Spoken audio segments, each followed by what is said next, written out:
বাংলাদেশের মানুষ নামাজ না পড়লেও যদি কেউ নবীকে কটূক্তি করে তার কলিজা ছিঁড়ে যায়, সে রাজপথে নেমে যায়। আমি বলবো যারা নবীকে কটূক্তি করে, নবীর নামে গালিগালাজ করে, এদের মৃত্যুদণ্ড, এই আইনটাও যেন বাংলাদেশের এই সংসদ থেকে পাশ করা হয়।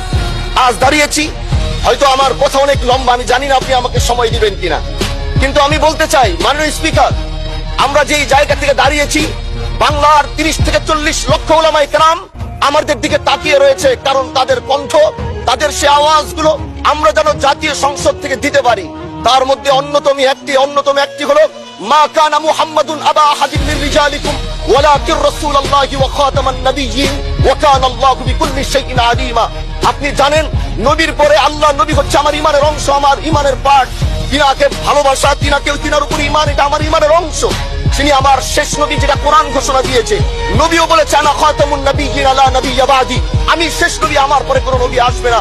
কিন্তু মাননীয় স্পিকার, দুঃখের সাথে বলতে হয়, বাংলাদেশের এরকম একটি পার্ট রয়েছে, যেই পার্টের এক অংশ মানুষ, তারা নবীকে অস্বীকার করে, তারা মুসলমান দাবি করে, এবং এই বিষয়ে অনেকের ধারণা আছে, তারা জানে।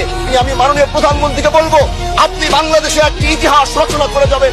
আপনার মাধ্যমে যদি এটা স্বীকৃতি পায়, যারা নবীকে অস্বীকার করে তারা কোনোদিন মুসলমান থাকতে পারে না, এটা আইনের মাধ্যমে, এটা বাংলাদেশের পার্লামেন্ট থেকে ঘোষণা হবে, সেটা আমরা চাই।